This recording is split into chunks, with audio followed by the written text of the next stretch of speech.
Hello guys! Andito ako sa labas ng gate ni Ate Sita. Nakita ko itong magagandang bulaklak.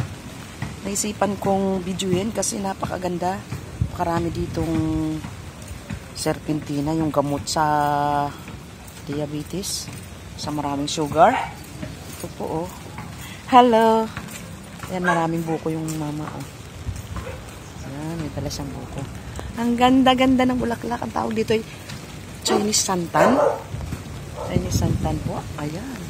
Ang ganda sa malaking bulaklak. Ang kapal-kapal ng kanyang tungkot, ng kanyang mga bulaklak. So malabong malako. Ang ganda-ganda niya tingnan. Ayan po guys. Diba? Ang ganda ng bakura ni Ate Sita. Tako lang itong bulaklak na ito. Nakakawili.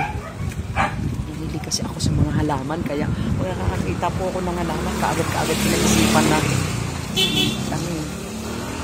Ito naman sa tawid may bayabas, tapos merong bulaklak na kulay white, tapos dito naman may bulaklak na kulay halaman itong kulay, parang kulay maroon naman ang kulay niya. Maganda pa rin sa tingnan,